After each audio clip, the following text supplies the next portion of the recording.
Sponsor bye IMADC को किसान bacterial fertiliser र अन्नपूर्ण किसान।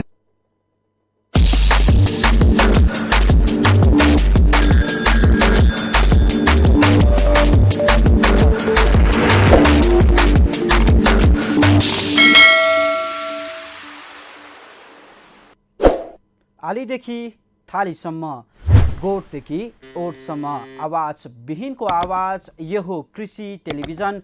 हामी छौँ 24 घण्टा तपाईको साथमा। नमस्कार, म कपिल खड्का। कृषि टेलिभिजनको नियमित प्रस्तुति कार्यक्रम हेलो किसानमा यहाँहरूलाई हार्दिक स्वागत छ। दर्शकवृन्द, हामी यस कार्यक्रममा कृषि क्षेत्रमा रहिआएका विभिन्न समस्या र विज्ञ मार्फत समस्याको समाधानको पाटो खोजिरहेका छौँ। दर्शकवृन्द, नेपालको कृषि प्रणाली पछिल्लो समय निर्वाहमुखीबाट बजारमुखीमा परिणत भएको छ। कृषि पद्धति र प्रणालीमा जसरी कृषि उत्पादनले योगदान पुर्याइरहेको छ, कृषि बजारको महत्त्व पनि उत्तिकै मात्रामा छ। आज हामी नेपालमा कृषि बजारको व्यवस्थापन, यसको प्रणाली, पद्धति र विशेष रूपमा कृषि बजारलाई व्यवस्थित, पारदर्शी र यसलाई थप मर्यादित र व्यवस्थित कसरी बनाउन सकिन्छ भन्ने विषयमा आज हामी कुराकानी गर्न गइरहेका छौँ। र यसका लागि आज हामीसँग अतिथिको रूपमा स्टुडियोमा कृषि बजार विशेषज्ञ अजय बद्राचार्य उपस्थित हुनुहुन्छ। यहाँहरू पनि यदि कृषि बजारमा रहेका समस्या, जिज्ञासा, किसान हुनुहुन्छ, बजार व्यवस्थापनमा आइरहेका चुनौतीहरू सामना गर्दै हुनुहुन्छ, समस्या देखा परेको छ भने हामीलाई सम्पर्क गरेर आफ्नो समस्याको समाधान खोज्न सक्नुहुनेछ। तर त्यसको लागि भने हाम्रो स्टुडियोको टेलिफोन नम्बर 01 54 222 01 54 222 मा यहाँहरूले सम्पर्क गर्नुपर्ने हुन्छ। कार्यक्रमको सुरुमा कृषि बजारमा रहेर हामीले एउटा रिपोर्ट तयार पारेका छौँ। यो रिपोर्ट हेर्छौँ, रिपोर्टपछि पुनः उपस्थित हुनेछौँ।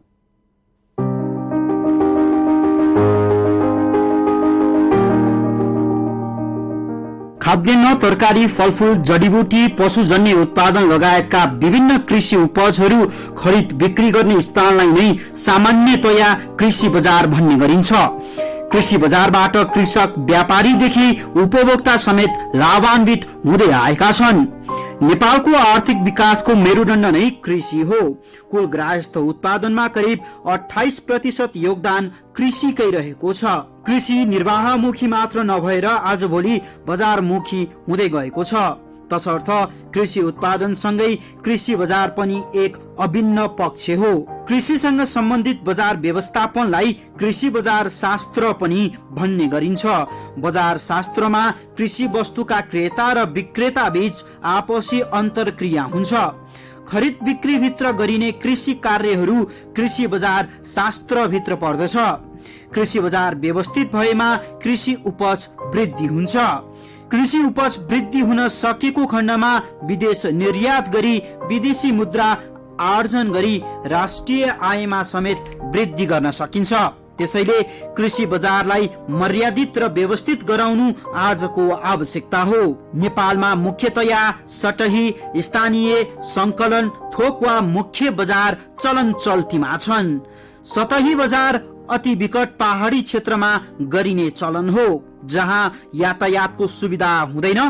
त्यस्ता ठाउँमा कुनै किसिमका व्यापारी पनि पुग्दैनन् र कृषकले उत्पादित सामग्रीहरू स्वयं आफ्नो जीविकोपार्जनको लागि आवश्यक सामग्रीसँग साटेर आफ्ना आवश्यकता पूरा गर्ने गर्दछन्। यसमा उत्पादक र उपभोक्ताहरू बीचको सहमतिबाट दरले निर्णय गर्ने काम गरिन्छ। यस्तै उत्पादन हुने क्षेत्रका वरपर किनबेचलाई स्थानीय बजार वा हाट बजार भन्ने गरिन्छ। यस्तो बजारमा उत्पादकले उपभोक्तालाई सोझै बेच्दछन्। संकलन बजार व्यापार केन्द्रको रूपमा रहँदै आएको छ। यस्ता बजार उत्पादक र उपभोक्ताको पाएक पर्ने क्षेत्रमा खोलिएको हुन्छ। यस्ता बजारमा मूल्य निर्धारण आपसी छलफलबाट नै हुन्छ। यस्तै देशका मुख्य मुख्य शहरहरूमा रहेका बजारलाई थोक वा मुख्य बजार भन्ने गरिन्छ। यहाँ उत्पादित सामान साना व्यापारी, दलाल वा सोझै कृषकबाट खरिद गरी स्टक राखेर माग भएका क्षेत्रमा बिक्री गर्ने गरिन्छ। यसको मूल्य निर्धारण आपसी छलफल मागको आधारमा जुनसुकै तरिकाबाट पनि गर्ने गरिन्छ। नेपालका कृषि बजारहरूमा यातायात, उचित भण्डारणको अभाव, मध्यस्थकर्ताहरूको प्रधानता, नापतोलका साधनमा एकरूपता नहुनु, कमजोर बजार व्यवस्थापन लगायत धेरै समस्याहरू रहेका छन्। त्यसैले कृषि उत्पादन र वितरण प्रणालीलाई संगठित बनाउनु पर्दछ। सरकारले कृषि विकास तथा कृषि बजार विकासका लागि तत्कालीन र दीर्घकालीन योजना बनाई बेला बेलामा अनुगमन तथा निरीक्षण गर्नु पर्दछ। देशको मेरुदण्डको रूपमा रहेको कृषिलाई योजना, नीति र कार्यक्रममा मात्र सीमित नराखी कार्यान्वयन पक्षमा समेत लिई देशको गरिबी, बेरोजगारी जस्ता समस्यालाई सम्बोधन गर्न सके देशको विकास अग्रगतिका साथ अगाडि बढ्नेमा दुई मत छैन। रिपोर्टपछि पुनः स्वागत छ। दर्शकवृन्द, यहाँहरूलाई अवगतै भइसकेको छ, आज हामी विशेष रूपमा कृषिको एउटा अभिन्न अङ्ग कृषि बजार, यसको व्यवस्थापन, यसमा थप कसरी पारदर्शिता कायम राख्ने, किसानहरू कसरी सचेत हुन सक्छन्, यी यावत विषयमा आज हामी कुराकानी गर्न गइरहेका छौँ। हामीसँग आज अतिथिको रूपमा कृषि बजार विशेषज्ञ अजय बद्राचार्य उपस्थित हुनुहुन्छ। आउनुहोस् उहाँलाई कार्यक्रममा स्वागत गरौँ। अजय सर, कार्यक्रममा स्वागत छ। जस्तो अब यहाँ लामो समयदेखि कृषि र कृषि बजारमा प्रत्यक्ष रूपमा जोडिएर काम गर्दै आउनु भएको छ हैन। कृषि बजारलाई नजिकबाट निहाल्नु भएको छ यहाँले हैन। नेपालको कृषि बजार, कृषि र यसको अवस्थालाई कसरी हेर्नु भएको छ, कसरी निहाल्नु भएको छ? नेपालमा अब मैले भने चाहिँ 40 वर्ष जति यसै कृषि क्षेत्रमा चाहिँ काम गरिरहेको छु र यो केही दशकमा धेरै परिवर्तन हामीले चाहिँ पाएको चाहिँ छौँ। देशमा चाहिँ विकास नभएको होइन, कृषि क्षेत्र, कृषि बजारमा चाहिँ विकास भएको छ। तर चाहिँ जुन गतिले अहिले चाहिँ ग्लोबलाइजेसन भइरहेछ, तपाईँको चाहिँ यो सडकको चाहिँ विकास, यातायातको विकास, यसले गर्दाखेरि आवत जावत एक ठाउँको वस्तु अर्को ठाउँमा चाहिँ लान मान्छेको आवत जावतमा जुन किसिमको परिवर्तन आइरहेछ, त्यो हिसाबले गर्दाखेरि कृषि बजारमा कम्पिटिसन निकै बढेछ।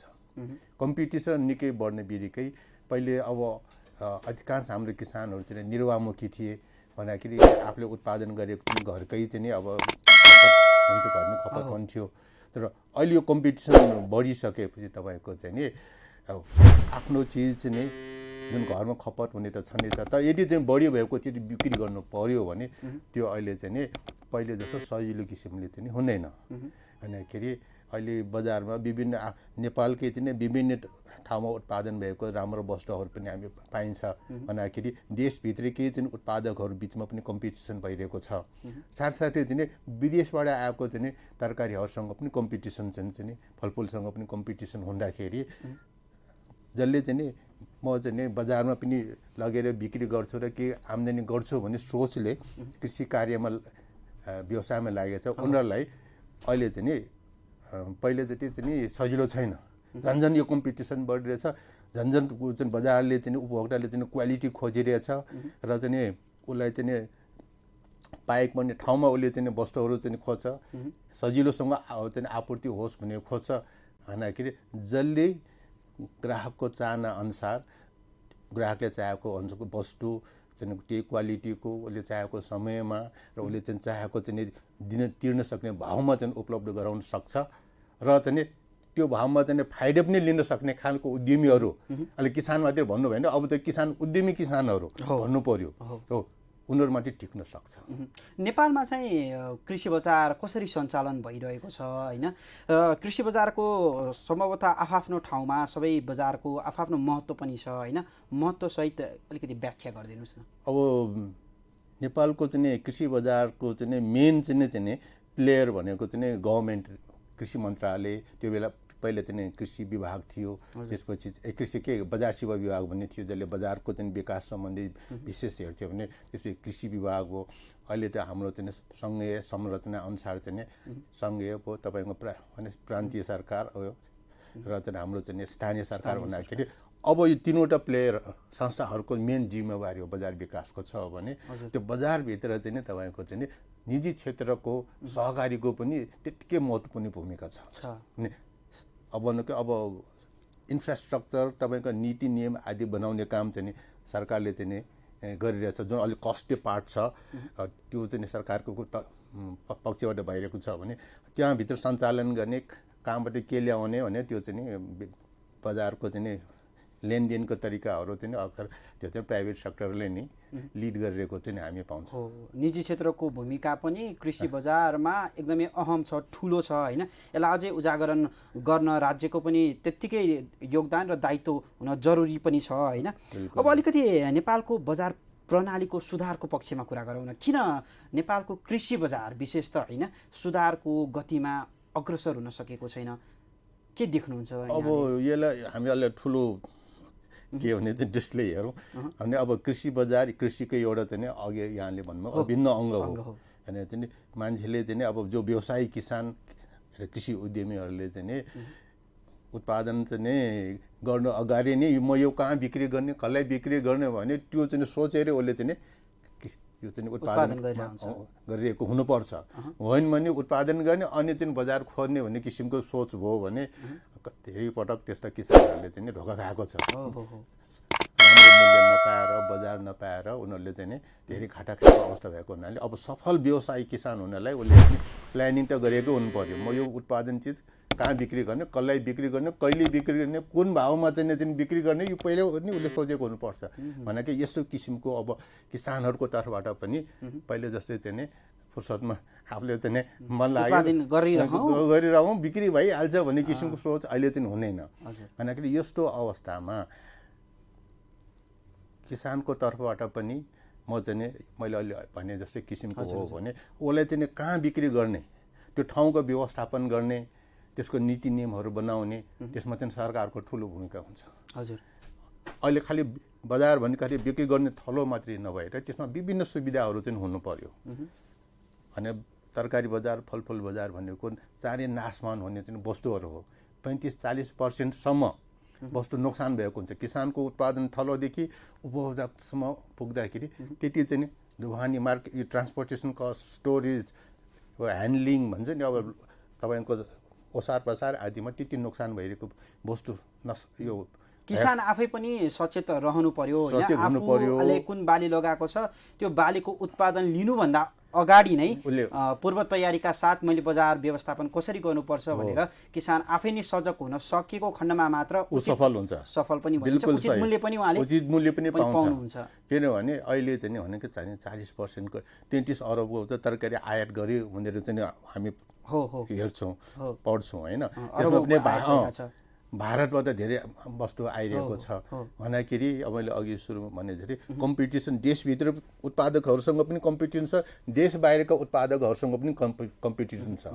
अब त्यो कालीमाटीको उदाहरण लिउँ त्यहाँ 700-800 मेट्रिक टन दिनमा चाहिँ जुन बिक्री हुन्छ त्यसको त झन्डै 40-45% त इन्डियाबाट आएको तरकारी हो। यो एउटा विडम्बना पनि हो। जस्तो कालीमाटी बजारमा र देशका विभिन्न ठुला बजारहरूमा चाहिँ हैन भारत लगायत अन्य तेस्रो मुलुकबाट चाहिँ कृषि उपजहरू आयात भइरहेका छन् हैन। यता नेपाली उत्पादनले चाहिँ उचित मूल्यमा चाहिँ बजारीकरणको समस्याले चाहिँ देखा परिरहेको अवस्था पनि छ हैन।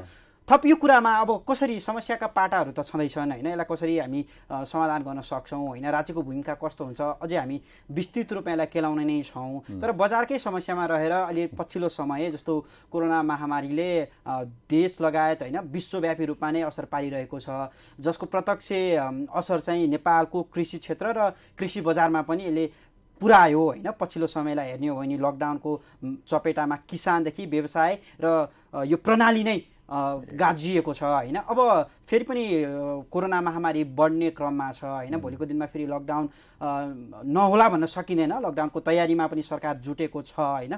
कहीँ कतै हल्ला पनि आएको छ।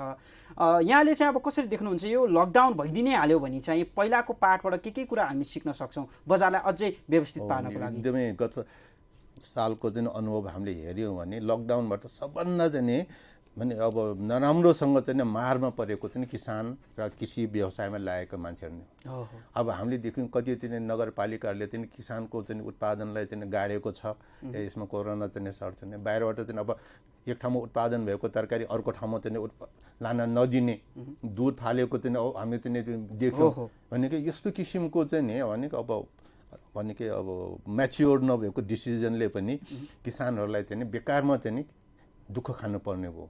होइन कि अब त्यसबाट हामीले लेसन लर्न गर्नु पर्यो। यो कोरोना अब लकडाउन आदि अवस्थामा चाहिँ भ्याल्यु चेन भनेर हामी जुन भन्छ नि कृषिजन्य यो कच्चा पदार्थहरूको आपूर्ति गर्ने जुन चाहिँ सप्लायर हो उनीहरूले पनि चाहिँ किसान कहाँसम्म चाहिँ त्यो पुर्याउन सक्दैन। अनि चाहिँ उत्पादन भएको चिज पनि उपभोक्तासम्म पुर्याउनलाई चाहिँ सबै लकडाउन भन्ने चाहिँ सबै ब्रेकअप हुन्छ भन्दाखेरि अब गत सालको त्यो अनुसार हामीले लेसन लर्न के गर्नु पर्यो भने किसानहरूले चाहिँ अब डिजिटल मार्केटिङलाई पनि अलिकति चाहिँ त्यहाँ ध्यान दिनुपर्ने हो। भनेको चाहिँ इन्टरनेटको जमाना छ। अब सबै किसानहरू आफ्नो तरकारी जसरी अरू साधारण अवस्थामा बजारसम्म जान नसक्ने भइसकेपछि कुनै एउटा चाहिँ संस्था मार्फत उसले चाहिँ आपूर्तिकर्तासम्मलाई उसले चाहिँ कन्ज्युमरसम्ममै उसले पुर्याउने चाहिँ त्यो लिङ्क हुनु पर्यो। अहिले पनि हामी चाहिँ यसो चाहिँ सोसियल नेटवर्कमा हामी हेऱ्यौँ भने कति चाहिँ संस्थाहरू आइरहेका छन् किसानहरूलाई चाहिँ सँग कलेक्सन गर्ने अनि उसले चाहिँ उपभोक्ताको घर घरमा चाहिँ गएर चाहिँ उसले चाहिँ पुर्याइदिने हो। त्यस्तो खालको संस्थाहरू चाहिँ सँग चाहिँ आबद्ध हुनुपर्ने हो। एक्लै भन्दा चाहिँ ग्रुपमा उनीहरू सहकारीमा आबद्ध भएर उनीहरूले चाहिँ काम गर्नुपर्ने हो। अब एक्लै चाहिँ तपाईँको चाहिँ बजारसम्म गएर चाहिँ अब नाफा कमाउँछ भने त्यो जमाना चाहिँ गयो। खास गरेर हाम्रो जस्तो नेपालमा चाहिँ 70% हामी साना किसान भनेर भन्छौँ, 28% किसानको जमिनै छैन भनेर भन्छौँ। त्यस्तो अवस्थामा हाम्रो किसानहरूले चाहिँ काम गरेको छन्। त्यसैले नेचुरली उनीहरू चाहिँ को उत्पादन कम छ, स्क्याटर्ड किसिमको छरिएको अवस्थामा छ। उनीहरूको चाहिँ एक ठाउँमा ल्याउने नै लागत पनि महँगो पर्छ होइन। अब यो कोरोनाकै कुरा हामीले जोडिरहेको छौँ। यही सन्दर्भमा रहेर पछिल्लो समय नेपाल सरकारले पनि कोरोनामा अझै उपभोक्तालाई सहज होस् होइन, बजारको पहुँच होइन जुन ठाउँमा थियो त्योभन्दा अन्य 11 ठाउँमा पनि बजारलाई बढाएको पनि थियो होइन। तर त्यो विडम्बनाका साथ के भन्नुपर्छ भन्दाखेरि त्यो बजार चाहिँ एउटा कोरोनाको हबको रूपमा विकसित भयो होइन। कोरोना महामारी चाहिँ बजारबाट सर्छ होइन, बजारमा गएपछि चाहिँ सर्छ र त्यहाँबाट चाहिँ धेरै बिरामीहरू पनि उत्पादन भए होइन। बजारलाई चाहिँ कोरोना हबको रूपमा विकसित भएर एउटा अपमूल्याङ्कन पनि भएको थियो होइन। एउटा असफल प्रयास पनि सरकारको आयो त्यहाँबाट होइन। अब यसलाई थप सफल चाहिँ कसरी बनाउने व्यवस्थापनमा रह्यो? अब हामीले के देख्यौँ भने हप्ताको कुनै एक दिन अथवा 2 दिन यति बजेदेखि यति समयसम्म भनेर चाहिँ तोकिदियो। अब यो जुन चिज हामीले चाहिँ सधैँ चाहिने वस्तु दिनु चाहिने वस्तुहरू दैनिक उपभोग्य वस्तुको लागि त्यसो हुँदाखेरि नेचुरली चाहिँ मान्छेहरू चाहिँ भिडभाड हुने भइहाल्यो। बरु उनीहरूलाई चाहिँ दिनु तपाईँको बरु धेरै समयसम्म चाहिँ चल्न अपरेट चाहिँ अब सञ्चालन गर्न चाहिँ दिएर बरु चाहिँ डिस्टेन्स त्यहाँ मेन्टेन गर्नु पर्यो, सेनिटाइजरहरू त्यहाँ चाहिँ राख्नु पर्यो अथवा चाहिँ मास्कहरू चाहिँ कम्पलसरी गर्नु पर्यो। यी कुराहरूलाई चाहिँ ध्यानमा दिएर जति धेरै ठाउँमा जति उनीहरूलाई चाहिँ फ्री छोड्यो त्यति तपाईँको भिडभाड हुँदैन। गत सालको हाम्रो अनुभव मलाई लागेको हप्ताको 1 दिन 2 दिन फलाना ठाउँमा फलाना कम ठाउँमा राखिदियो। अब नेचुरली त्यहाँ चाहिँ भिडभाड हुने भइहाल्यो भने सरकारले नै जसले त्यो जिम्मेवार संस्थाले नै त्यो सिचुएसन क्रिएट गरिदिएको हो। र अर्को कुरा चाहिँ मैले भर्खर भने अब डिजिटल मार्केटको चाहिँ सहयोग त्यसलाई चाहिँ उपयोग गरेर कुनै संस्था मार्फत चाहिँ होम डेलिभरीको चाहिँ सिस्टमलाई चाहिँ हामीले चाहिँ अनलाइन प्रणाली यो पद्धतिलाई पनि हामीले अपनाउनु पर्यो, गर्नै पर्यो। यसलाई व्यापकता पनि दिनु पर्यो। इन्टरनेटको चाहिँ सक्दो बढी युज गर्नु पर्यो। इन्टरनेटमा बढ्दो तपाईँको चाहिँ प्रचार प्रसार हुनु पर्यो। वेबसाइटहरूलाई युज गर्नु पर्यो। यो तपाईँको डिजिटल तपाईँको सजिलो पनि छ, सस्तो पनि छ। हजुर अहिले हातमा सबैको हातमा अहिले चाहिँ मोबाइल छ भन्दाखेरि त्यो कम्युनिकेसन मार्केटिङ प्राइसको चाहिँ डिसिमिनेसन भन्ने प्रचार प्रसारमा यसले धेरै सहयोग पुर्याउन सक्छ। अहिले हामीले चाहिँ अझ धेरै यसको चाहिँ युज गर्नु चाहिँ पर्ने आवश्यकता अब छ। पक्कै पनि अब यो कोरोनाको कारणले हामीलाई धेरै पाठ पनि सिकाएको छ। खैर अब कोरोना र यसमा हामी सबक सिक्दै होइन यो बजारलाई पनि निरन्तरता त हामीले दिने नै पर्यो, यसलाई रोक्नु भएन होइन। यहाँले नि भन्नुभयो दैनिक उपभोग्य वस्तुको रूपमा तरकारी र बजारसँग आबद्ध भएका चाहिँ वस्तुहरू हामीले लिन्छौँ होइन, दैनिक रूपमा सेवन पनि गरिरहेका छौँ। खैर अब जस्तो मैले कार्यक्रमको सुरुमा पनि भने होइन, कृषि चाहिँ निर्वाहमुखी प्रणालीबाट अहिले बजारमुखी प्रणालीमा हामी रूपान्तरण भएका छौँ होइन। तर एउटा समस्या कहाँनिर छ भन्दाखेरि चाहिँ जति नै हामी बजारमुखीमा हामी परिवर्तन भइसकेको अवस्थामा पनि आजको दिनसम्म पनि बजारको पहुँचमा चाहिँ आम किसान होइन अथवा आम साना किसानहरू चाहिँ पहुँचमा समानता देखिँदैन होइन। के पाउनुहुन्छ यहाँले? यो समानता नदेखिनुको कारण के हो? बजारको समानता अब यो बजारमा अघि सुरुमा जुन चाहिँ एउटा आयो नि त्यसमा पनि बजारको कति किसिमको छ भन्ने कुराहरू आयो। अब हाम्रो देशमा कस्तो छ भने अधिकांश 70-80% त साना किसानहरू छन्। साना किसानहरूको जुन उनीहरूको खेती यो चाहिँ जमिन छ धेरै सानो प्लटहरू छन् भने उनीहरूको उत्पादन हामी चाहिँ बिक्री योग्य मार्केटेबल सरप्लस भन्छौँ त्यो कम छ। भन्दाखेरि स्थानीय बजारमा पहिले के हुन्थ्यो, कम किसानले त्यो उत्पादन गरेको चिज स्थानीय बजारमै सबै बिक्री हुन्थ्यो। अब त पहिले चाहिँ किलोमा उत्पादन हुन्थ्यो भने अहिले क्विन्टलमा हुन थाल्यो। पहिले चाहिँ केही परिवारले गर्थ्यो भने अब धेरै परिवारले गर्न थाल्यो। भन्दाखेरि स्थानीय उत्पादन स्थानीय बजारले खपत गर्न नसक्ने चाहिँ किसिमले उत्पादन भयो। भने चाहिँ टाढाको बजार लानै पर्यो। अब एक दुई डोको चाहिँ तरकारी बोकेर टाढाको बजारसम्म लान्छु र म बिक्री गर्छु भनेर सोच्यो भने त्यो खाटामा जान्छ। त्यसैले उनीहरू समूहमा आबद्ध हुनु पर्यो, सहकारीमा आबद्ध हुनु पर्यो र बिचौलियालाई अथवा कुनै व्यापारीलाई सकेसम्म आफ्नै चाहिँ उत्पादन थलोमा आकर्षित गर्न सक्नु पर्यो। त्यस्तै हामीले सङ्कलन केन्द्रहरू चाहिँ भन्छ नि, सङ्कलन केन्द्रहरू चाहिँ बढीभन्दा बढी होस्। त्यहाँ चाहिँ अब बार्गेनिङ गर्छ, लेनदेन चाहिँ मोल भाव गर्दाखेरि सकेसम्म चाहिँ सङ्गठित भएर चाहिँ किसानहरूले चाहिँ गर्नु पर्यो। साना किसानहरूले अलग अलग किसिमले चाहिँ मोलतोल गर्नु भएन। समूह बनाएर समूहको अध्यक्ष जो अलिक टाठा अलि चाहिँ चलाक खालको चाहिँ उसलाई जिम्मा लगाइदिनु पर्यो, तपाईँले भाउ गर्नुहोस् भनेर। अब अहिले इन्टरनेटको जमाना भएको न कालीमाटीको भाउ चाहिँ विभिन्न बजारहरूको भाउ चाहिँ अब आफ्नै हातमा छ। अनि पहिले जस्तै चाहिँ अब खरिदकर्ता व्यापारीले पनि ढाँटेर चाहिँ म यिनीहरूलाई चाहिँ नि सस्तोमा लिन्छु भने त्यो सम्भव छैन। अहिले चाहिँ बजार पारदर्शिता बढी भइसकेको छ। त्यसैले साना किसानहरूले आफै चाहिँ टाढाको बजारसम्म जाउँ भने त्यो पनि अहिले चाहिँ नसोचे बेस हुन्छ। उसको उत्पादन धेरै छ, उसको ट्रकमा लगेर ऊ चाहिँ टाढाको बजार ट्रकभरि सामान छ भने ठुलो किसान छ भने त्यो त सम्भव होला। तर साना साना किसानले यो सानो स्केलमा हैन उत्पादन गर्नु, त्यसैले ठुलो स्केलमा उसले उत्पादन गर्नु पर्यो। ठुलो स्केल चाहिँ सम्भव नभएको बेलामा साना साना किसानहरू सबैजना मिल्नु पर्यो। मिलेर चाहिँ एक दुईजनालाई बिक्री गर्ने जिम्मा लगाउनु पर्यो। अनि चाहिँ बाहिरबाट चाहिँ व्यापारीलाई त सामान त चाहिहाल्छ।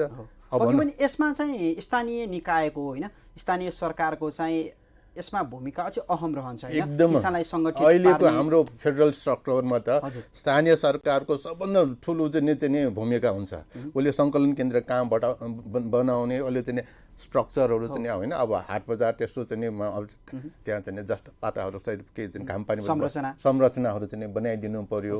बिजुलीको चाहिँ तपाईँको चाहिँ अरू चाहिँ आवश्यक सुविधाहरू उसले त्यहाँ बनाइदिनु पर्यो। बाटोघाटो राम्रो बनाइदिनु पर्यो।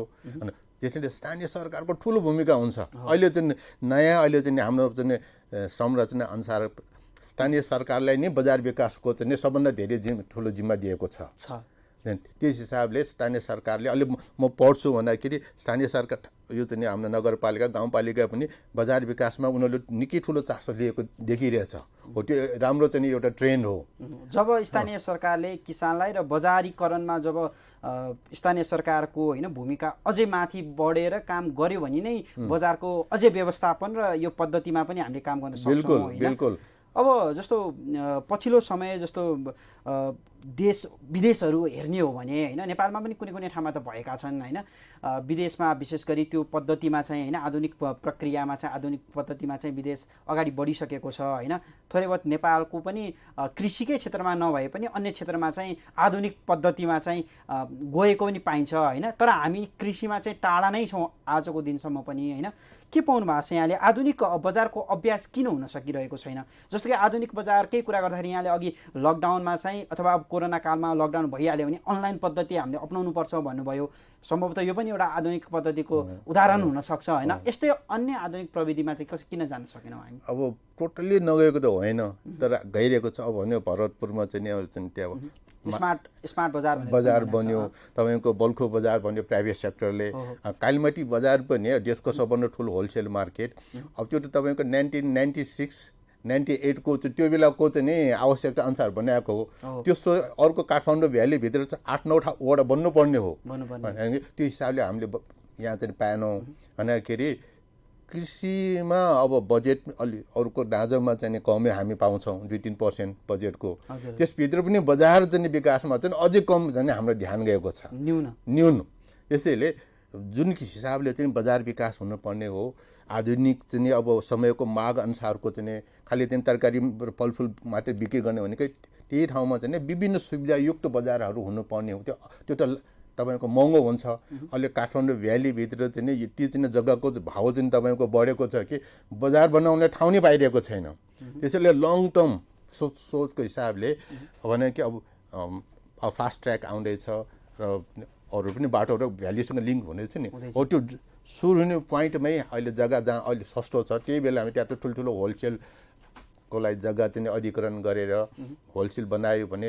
विभिन्न सुविधायुक्त विभिन्न वस्तु बिक्री हुने खालि चाहिँ अब प्राइमेरी किसानले जुन अवस्थामा उत्पादन गरेको त्यो अवस्थाको वस्तु मात्रै होइन अलिकति त्यसमा भ्याल्यु एडिसन गरेको मूल्य होइन अनि अरू चाहिँ फाइनेन्सको सुविधाहरू त्यहाँ चेक गर्ने चाहिँ बिखारी कति चाहिँ छ त्यसको प्रयोग गरे त्यो जाँच गर्ने ल्याबहरू अनि र कृषि सामग्री चाहिँ बिक्री गर्ने एकै ठाउँमा पाइने भने एकै ठाउँमा किसानले चाहिँ आवश्यक पर्ने विभिन्न वस्तुहरू पनि पाइने खालको चाहिँ होलसेल मार्केटहरू भयो भने कोल्ड स्टोरेजको कुरा गर्नु अहिले कोल्ड स्टोरेज त नहुने चाहिँ एउटा हो भन्दाखेरि ठाउँ पनि धेरै चाहियो लगानी धेरै चाहियो भन्दाखेरि त्यस्तो खालको बजारहरू चाहिँ आउनु पर्यो हामी कहाँ अब फ्लोरिकल्चरको लागि अहिले हामी चाहिँ त्यो चौहार साइडतिर बन्दैछ तर कम भयो हाम्रो जुन समयको माग अनुसार चाहिँ त्यो त्यसमा चाहिँ सरकारको तर्फबाट पनि लगानी हुन आवश्यक छ र निजी क्षेत्रलाई पनि लगानी गर्नको लागि चाहिँ आकर्षित गर्नु पर्यो जस्तो यहाँले भन्नुभयो नि होइन बजारको एउटा समृद्धिको लागि चाहिँ के आवश्यक छ होइन बजारमा के हुनु पर्यो होइन सूचना प्रणालीको कुरादेखि लिएर होइन भण्डारणको होइन विषादी मापनको एउटा केन्द्र सेफ्टीको कुराहरू विभिन्न आए तर तपाईँ आफै पनि नेपालकै एउटा ठुलो रूपमा बजारको होइन प्रचुर सम्भावना भएको ठाउँ र होलसेलको रूपमा त अझ नेपालको एकमात्र कालीमाटी तथा फलफुल विकास बजार भनौँ होइन विकास समिति भनौँ अझ त्यहाँ पनि आबद्ध भएर काम गर्नुभयो होइन पहिलाको तुलनामा अहिले पनि त्यही स्ट्रक्चरमा त्यो कालीमाटी बजार चलिरहँदाखेरि चाहिँ कस्तो लाग्छ तपाईँलाई होइन कालीमाटी बजार पनि किन चेन्ज हुन सकेन कालीमाटी बजार कालीमाटी बजार चाहिँ नि चेन्ज नभएको त होइन त्यहाँ सुविधाहरू चाहिँ नि बढेको छ पहिला चाहिँ नि भनौँ कि अब 1994तिर म जब त्यहाँ काम गर्दाखेरि त्यो बेलामा पनि दिनको 500 टन जति चाहिँ तरकारी फलफुलहरू आउँथ्यो तर त्यो बेलामा बल्खुको बजार थिएन तपाईँको चाहिँ कुलेश्वरको चाहिँ फलफुल बजार थिएन झन्झन चाहिँ अब काठमाडौँको पपुलेसन पनि बढ्दै गयो त्यो अनुसारको चाहिँ भन्यो कि अब माग बढ्दै गयो आपूर्ति बढ्दै गयो त्यो अनुसारको त्यहाँ पनि स्ट्रक्चरहरू चाहिँ थपिएको छ सुविधाहरू थपिएको छ तर जुन किसिमको चाहिँ हुनुपर्ने थियो त्यसले त्यहाँ चाहिँ त्यो ठाउँ पुगेन त्यसैले अब कालीमाटी बजारको पनि बालाजुमा पनि आफ्नो एउटा चाहिँ छ शाखा होइन अब त्यस्तै अरू पनि ठाउँमा हुनुपर्ने भनेको त्यो हिसाबले त्यो एक्सपान्सन भएन हुन्छ अझै सर अब बजारलाई थप होइन समृद्धि कृषिमा एउटा समृद्धिको एउटा आयाम कृषि बजार पनि हो होइन यसलाई अझ सुधार कसरी गर्न सकिन्छ होइन आधुनिक प्रविधि कसरी भित्राउन सकिन्छ थप कुराहरू म गर्ने नै छु छोटो ब्रेकमा जान्छौँ हामी दर्शकबिन आजको श्रृङ्खलामा हामी कृषि बजार र बजारमा रहेका समस्या र थप बजारलाई कृषि बजारलाई मर्यादित र व्यवस्थित कसरी बनाउन सकिन्छ भन्ने विषयलाई आज हामी केन्द्रबिन्दुमा राखेर चर्चा गरिरहेका छौँ। अहिलेलाई भनी छोटो व्यापारिक विश्राममा जान्छौँ। विश्रामपछि पुनः उपस्थित हुनेछौँ। ब्रेकपछि पुनः स्वागत छ। दर्शकवृन्द, आजको श्रृङ्खलामा हामी कृषि बजार र कृषि बजारलाई कसरी थप मर्यादित र व्यवस्थित बनाउन सकिन्छ भन्ने विषयमा आज हामी कुराकानी गरिरहेका छौँ। हामीसँग आज अतिथिको रूपमा कृषि बजार विशेषज्ञ अजय बद्रचार्य हुनुहुन्छ। आउनुहोस् उहाँलाई कार्यक्रममा पुनः स्वागत गरौँ। अजय सर, कार्यक्रम पुनः स्वागत छ। हजुर, अब हामी ब्रेकभन्दा अगाडि देशकै एउटा ठुलो बजार होइन, थोक तथा खुद्रा बजार कालीमाटी बजारको बारेमा, यसमा भएका होइन यसलाई अब कसरी आधुनिक पद्धतिमा अझै थप लान सकिन्छ होइन, त्यो लगायत अन्य बजारहरूलाई पनि कसरी आधुनिक प्रविधि युक्त बजारको रूपमा विकसित गर्न सकिन्छ भन्ने विषयलाई हामी उजागरण गर्दै थियौँ होइन। जस्तो सर पछिल्लो समय जस्तो बजारहरू जसरी बढिरहेका छन् होइन, विशेष त काठमाडौँ केन्द्रित अथवा सहर केन्द्रित भएर खोलिएका पनि छन्, सञ्चालित पनि भएका छन् होइन। यी बजारबाट चाहिँ फलफुल तथा तरकारीबाट उत्पादित वस्तुबाट चाहिँ फोहोरहरू पनि त्यत्तिकै मात्रामा चाहिँ आइरहेका छन् होइन। यसलाई व्यवस्थापन कसरी गर्न सकिन्छ? यो व्यवस्थापन भइरहेको देखिँदैन। अक्सर हामी बजारमा गयौँ भने होइन, फोहोरको डङ्गुरहरू हुन्छ त्यहाँ होइन, गनाउँछ उपभोक्ताहरूलाई चाहिँ, त्यसले नै शास्ति बेहोर्न बाध्य पनि छन् होइन। यसलाई कसरी व्यवस्थित गर्न सकिन्छ? अब हामी के देख्छौँ भने अक्सर यो काठमाडौँ भ्यालीभित्रका चाहिँ बजारहरू धेरै कन्जस्टेड छ। हजुर, त्यहाँ व्यापारी सङ्ख्या धेरै छन् र उनीहरूले जुन चाहिँ वस्तु चाहिँ अब यो कृषिजन्य वस्तु, यो जुन तरकारी फलफुल भनेको चाहिँ तौल बढ्यो मोल कमवालाहरू छन्, त्यसले स्पेस बढी लिन्छ। त्यसले गर्दा कि उनीहरूले जुन किसिमको चाहिँ अब त्यसलाई ग्रेडिङ भण्डारणको लागि चाहिँ चाहिने चाहिँ स्पेस हो, त्यो बजारहरूमा त्यो स्पेस चाहिँ पाइँदैन। र यो वस्तुको तरकारी, यो कृषिजन्य वस्तु जुन चाहिँ तरकारी फलफुलको नेचर यस्तो छ कि 25-30% त्यो चाहिँ वेस्टेज जान्छ। पेरिसेबल कमोडिटी हो, चाँडै चाहिँ नाश पाउनुहुने वस्तु भएको हुनाले त्यो नाश भएको वस्तुलाई चाहिँ तपाईँको चाहिँ चाँडै नै अब त्यसलाई चाहिँ कैद लगेर त्यसलाई चाहिँ लाउनु पर्ने हुन्छ। त्यसैले हरेक त्यस्तो थोक बजारले कुनै संस्थासँग सम्पर्क कन्ट्र्याक्ट गरेर त्यो वस्तुहरू उठाएर लाने किसिमको त्यो व्यवस्था चाहिँ हुनुपर्छ। भएन भने अब त्यो सर्ने काम त चाहिँ गल्ने काम त गलिएकै हुन्छ। त्यो डेली नै त्यो निस्कन्छ फोहोरहरू 25-30% भन्दाखेरि बजार दुर्गन्धित हुने, अब त्यहाँबाट भन्नु कि अब खाद्य पदार्थ बिक्री हुने ठाउँमा रोग फैलिने आदि पनि सम्भावना हुन्छ। त्यसैले हरेक बजार व्यवस्थापन समितिले त्यो फोहोरको चाहिँ व्यवस्थापनको लागि अब कर्मचारी अथवा खरिद गर्ने चाहिँ त्यसले व्यवस्थापन गर्ने संस्थासँग उनीहरूको एउटा कार्यनीति नै हुनु पर्यो होइन, हुनैपर्छ। होइन भने त्यो रोग फैलिन्छ त्यहाँबाट। हो, जस्तो अब सहरी क्षेत्रमा त बजारको कमी छैन होइन, सहरमा दिन प्रतिदिन मानव बढिरहेका छन्, जनसङ्ख्या बढिरहेका छन्, त्यही अनुसार माग पनि भइरहेछ होइन। यसलाई पूर्ति गर्ने नै हम्मे परिरहेको छ बजारहरूलाई होइन। अब यसलाई त समस्या भएन सहरी क्षेत्रमा, तर ग्रामीण भूभागमा हेर्ने हो भने व्यवस्थित बजारको अझै पनि कमी छ होइन। यसलाई विकसित गर्नको लागि के गर्नु पर्ला? अब हरेक चाहिँ जुन जिम्मेवारी संस्थाले भने उचित राम्रो उचित ठाउँमा चाहिँ बजार भयो, सङ्कलन केन्द्रको लागि ठाउँ व्यवस्थापन गरिदिनु पर्ने भयो। उनीहरूले बजेट छुट्याइदिनु पर्यो, जनशक्ति आदि राख्नले चाहिँ अब पैसा चाहिँ स्रोत छुट्याइदिनु पर्यो। र खास गरी चाहिँ बजारको सुरुवाती अवस्थामा यस्तो पूर्वाधार आदिमा चाहिँ लगानी गर्ने चाहिँ प्राइभेट सेक्टरहरू आउँदैन। त्यसमा चाहिँ सरकारी निकाय नै अगाडि आउनुपर्ने हुन्छ।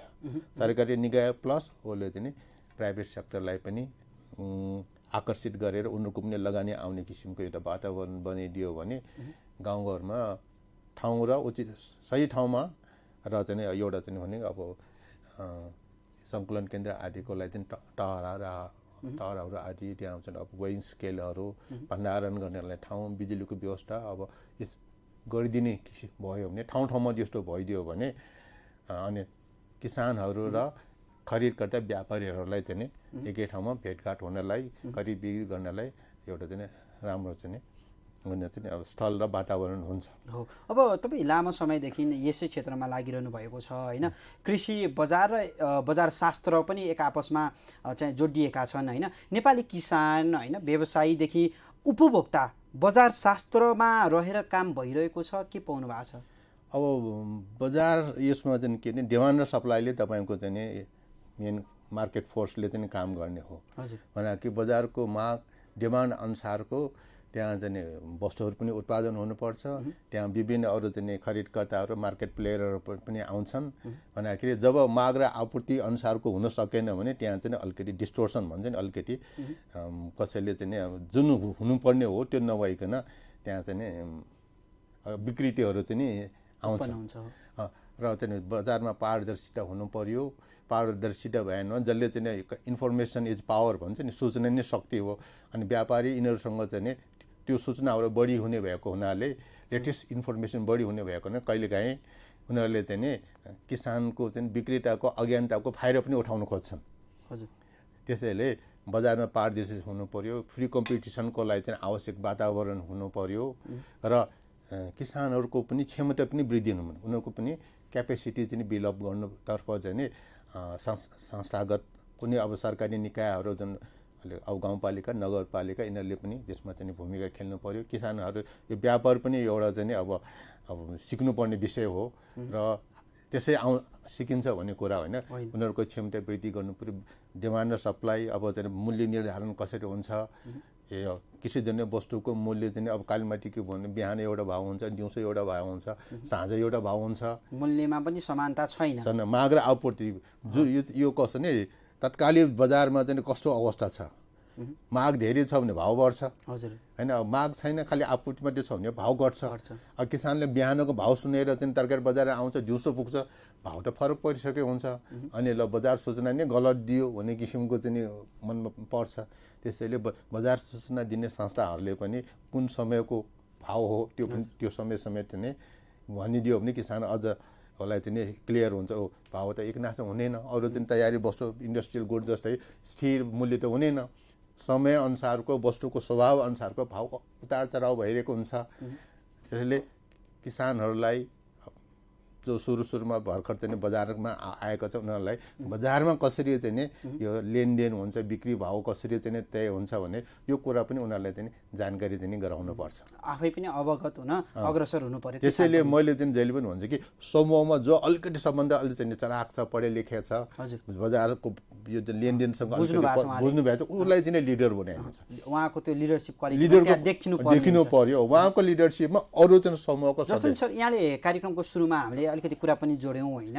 नेपालकोमा वार्षिक रूपमा अरबौँ रुपैयाँको चाहिँ खाद्यान्न अझै भनौँ कृषि वस्तु चाहिँ आयात भइरहेको अवस्था छ होइन। एउटा विडम्बनाको पाटो र साथसाथै नेपाली बजारमा पनि हेर्ने हो भने भारतीय लगायत तेस्रो मुलुकबाट आयात गरिएका कृषि उपजहरूले चाहिँ बजार करिब ओगटेकै देखिन्छ होइन। अन्य बजारको तुलना गर्ने हो भने अझ कालीमाटी बजारको तुलना गर्ने हो भने त त्यहाँ धेरै चाहिँ भारतीय बजारले नै ओगटेको छ होइन। अहिले लकडाउनले केही कम त भएको छ नै होइन। अब नेपाली उत्पादनले चाहिँ नेपाली कृषि बजारमा चाहिँ अझै मान्यता कहिले पाउला? यसको अलि भनौँ न अझ व्याख्या गरेर भन्नुपर्दा चाहिँ बजारीकरणमा चाहिँ सुधार कहिले पाउला त? अब उत्पादन र बजारीकरण त चाहिँ जोडिएकै हुन्छ। किन चाहिँ भारतीय वस्तुले नेपालमा चाहिँ यसो चाहिँ अब जमिरहेको छ भने कि भारतीय वस्तु तपाईँको चाहिँ सस्तो छ, उत्पादन लागत कम छ, त्यहाँको सरकारले विभिन्न अनुदान दिइरहेको छ। त्यसले गर्दाखेरि भारतीय वस्तु त्यति टाढा नासिक भने 5 दिन लगाएर चाहिँ नासिकमा उत्पादन भएको गोलीबाट काठमाडौँ नेपालको विभिन्न बजारमा आएर पनि हाम्रो उत्पादन भएको वस्तु, हाम्रो चाहिँ स्वदेशी वस्तु भनेर त्यो सस्तोमा उसले चाहिँ बिक्री गरे पनि उसलाई फाइदा छ। अनि अब त्यहाँ सरकारले चाहिँ अनुदान दिइरहेको छ, त्यहाँको प्रविधिहरू चाहिँ उनीहरूको राम्रो छ, उत्पादकता बढी छ। भन्दाखेरि उत्पादक कसरी लागत घटाउने, लागत घटाउने एउटा उपाय भने उत्पादकता बढाउने हो। उनीहरूको चाहिँ प्रविधि राम्रो छ, नोक्सानी कम छ। त्यहाँ चाहिँ उत्पादन थलोदेखि चाहिँ बजारसम्म पुर्याउनलाई त्यो कच्चा सामान यसो चाँडै नाश हुने वस्तुलाई विशेष किसिमको प्रिभिलेज दिएको छ। हामी कहाँ चाहिँ त्यस्तो खालको चाहिँ सुविधा चाहिँ मैले यहीँनिर रोकेँ हजुरलाई। जस्तो अभियन्ताहरूले पनि कहिलेकाहीँ आवाज उठाएको सुनिन्छ क्या, भारतबाट चाहिँ कृषि उपज चाहिँ बन्द गरौँ, नेपाली उत्पादनलाई मात्र हाम्रो नेपाली बजारमा चाहिँ प्राथमिकता दिउँ भनेर उहाँले आवाज उठाउनुहुन्छ। यो खुला अर्थतन्त्र भएको विश्वमा भारत लगायत अन्य देशबाट चाहिँ हामी टोटली ब्लकेज नै गरेर रोकेर चाहिँ अगाडि बढ्न सक्छौँ, के भन्नुहुन्छ? अहिले नेपालको अवस्था हेर्दाखेरि हामी ले इम्पोर्ट गरेको एउटा कारण हामीका उत्पादन कम भएर पनि हो। यदि हामीले चाहिँ भारतबाट आयात हुने सबै चाहिँ वस्तुले रोकिदियो भने आलु पनि स्याउको भावमा जाने बेर छैन। किनभने हामी आलुमा भारतमा निर्भर छ, भारतमा आएन भने आलुको महँगो हुन्छ। हाम्रो चाहिँ यो चाहिँ के प्याज 90% प्याज हाम्रो चाहिँ इन्डियाबाट आउँछ। तरकारी पनि हामी चाहिँ अब 33 अरबको तरकारी हामी आयात गर्दैछौँ रहेछ। फलफुल तपाईँको इन्डियाबाट आउँछ भन्दाखेरि पहिले तपाईँको चाहिँ फलफुल भनेको बिरामीले मात्रै खान पाउँथ्यो, बिरामीले हेर्न जानेको फलफुल। अहिले सबैले किन्नु पायो भने बाहिरबाट आउन थाल्यो, बाहिरबाट आयो भने सस्तो हुनुभयो, सस्तो भएपछि अनि अरूले पनि चाहिँ किन्न सक्ने भयो भन्दाखेरि बाहिरबाट चाहिँ यदि सबै वस्तुहरू रोक्यो भने हुन त किसानहरूले चाहिँ अब तपाईँको चाहिँ राम्रो भाव पाउँछ, तर उपभोक्ताको तर्फबाट त्यसमा चाहिँ नि तपाईँको गुनासो आउँछ। किनभने सबै महँगो हुन्छ, डिमान्ड हाई हुन्छ, सप्लाई कम हुन्छ। त्यसैले कम्पिटिसन अहिले चाहिँ भने ग्लोबलाइजेसनको जमाना WTO को हामी सदस्य भइसकेपछि हामी त्यसरी चाहिँ ब्लकेट त्यसै हामी गर्न सक्दैनौँ। WTO को नियम हामीले पनि पालन गर्नुपर्ने हुन्छ। त्यसलाई रोक्नुभन्दा पनि किसानलाई प्रोत्साहन गरेर होइन अनुदानको नीतिमा जाने हो कि अथवा कुन नीतिमा जाने हो, किसानलाई प्रोत्साहन गरेर उत्पादकको बढाउनतर्फ चाहिँ हामी अग्रसर हुनु पर्छ। कुनै रुल्सहरू त हामीले कडा त गर्नुपर्छ। अब हाम्रो चाहिँ WTO को नियम अनुसारले चाहिँ हाम्रो चाहिँ यो चाहिँ फाइटोस्यानिटरी टेस्ट, हजुर, PRA test, pest risk analysis जे पनि हामी उनीहरूले पठाउन सक्दैन। उनीहरूले पनि हामी कहाँ चाहिँ सामान पठाउनखेरि उनीहरूले त्यसमा रोग किरा चाहिँ नभएको तपाईँको विषादीहरू धेरै प्रयोग नगरेको सर्टिफिकेट उनीहरूले पनि देखाउनु पर्यो। हामीले चाहिँ 1-1.5 वर्ष अगाडि त्यो चाहिँ खोज्दाखेरि त्यहाँ बवाल मचेको थियो। किनभने सबै किसान भारतबाट नेपालमा आउने सबै किसानसँग त्यो त छैन। बेला बेलामा उनीहरूले चाहिँ दुःख दिने कारण पनि त्यो हामी कहाँ उनीहरूले नचाहेको बेलामा हाम्रो वस्तु चाहिँ इन्डिया जानु खोज्छ, उनीहरूले त्यो सर्टिफिकेट खोज्छ, हाम्रो किसानले देखाउन सक्दैन अनि उनले रोकिदिन्छ। अब उनीहरूको इकोनोमी उनीहरूको सरकारले बलियो छ, अब चाहिँ बलियोले अलिकति चाहिँ आफ्नो फाइदा लिनु खोज्छ, दमन गर्ने त्यो एउटा प्रविधि पनि हावी नै छ हैन। अब कहिले हाम्रो अदुवा रोकेछ, कहिले हाम्रो चाहिँ चिया रोकेछ, कहिले अलैँची रोकेछ। अब WTO को नियम अनुसार चाहिँ वर्ल्ड ट्रेड अर्गनाइजेसन नियम अनुसार उनीहरूले त्यो पेस्ट रिस्क एनालाइसिस फाइटोस्यानिटरीको सर्टिफिकेट माग्न अधिकारै छ। अझ सरल रूपमा सबैले बुझ्ने भन्दाखेरि विषादी के कति छ त्यसको मापन जोखिमयुक्त छ या छैन त्यो हेरेरै मात्र आयात पनि हुनु पर्यो, निर्यात पनि गर्नु पर्यो। अब हामीले त्यो अनुसारको रोक्न थाल्यो भने हाम्रो आफ्नो उत्पादन पनि कमै छ भन्दाखेरि हाम्रो चाहिँ मैले भने आलु पनि स्याउको भाउ पुग्न चाहिँ बेर छैन। उपभोक्ता मर्कामा पर्नुहुन्छ, थप महँगाइमा महँगी बन्न जान्छ। तर त्यसैले लङ टर्मको सोल्युसन अब महँगीकै कुरा जोडिहालेँ मैले। महँगीमै रहेर कुरा गरिरहँदाखेरि चाहिँ अक्सर नेपाली बजारमा चाहिँ मैले यो छुटाउनु पनि हुन्न होइन, बिचौलिया बिकी छ, हावी छ। बिचौलीकै कारणले गर्दाखेरि चाहिँ मूल्य वृद्धि भइरहेको छ, सरकारी निकायको चाहिँ अनुगमन पुगेको छैन भन्ने कुरा बारम्बार उठिरहेको छ। पछिल्लो समय हेर्ने हो भने पनि सम्भवतः मौसमको प्रतिकूलताको कारणले गर्दाखेरि बजारमा तरकारी लगायत अन्य खाद्यान्न वस्तुको पनि मूल्य चाहिँ बढिरहेको छ होइन। के भन्नुहुन्छ, नेपाली बजारमा बिचौलिया हावी भएकै हो? होइन, अहिलेको जुन हाम्रो मार्केटिङ सिस्टम छ अब त्यसमा चाहिँ नि बिचौलिया बिनाको चाहिँ मार्केटिङ सिस्टम चाहिँ हुन चाहिँ धेरै गाह्रो छ। त्यो किन गाह्रो भने अब भनौँ कि सिन्धुपाल्चोकको चाहिँ कुनै ठाउँमा चाहिँ हाम्रो तरकारी कार्यक्रम होला, त्यहाँको किसानले तरकारी उत्पादन गरेको छ। मैले अघि भने कि साना किसानहरू धेरै छन्। त्यो साना किसानले चाहिँ नि आफै 2 डोको तरकारी लिएर चाहिँ नि काठमाडौँको बजारसम्म त आउन सक्दैन, उसले पर्दैन, उसले फाइदा हुँदैन भन्दा कि त्यस्तै किसानहरूको चाहिँ तरकारी काठमाडौँ कालीमती बजारसम्म कसले ल्याइदिन्छ भने त्यो बिचौलीले ल्याइदिन्छ। उसले चाहिँ अब चाहिँ कालीमतीको व्यापारीले चाहिँ भनेको चाहिँ काभ्रेको व्यापारीले चाहिँ सम्पर्क गर्ला, ल न मलाई यति चाहिँ क्विन्टल चाहिँ तरकारीको चाहिँ खोजिदियो भने त्यहाँको व्यापारीले अनि चाहिँ गाउँ गएर सङ्कलन गरेर ल्याएर अनि यहाँ पठाइदिन्छ।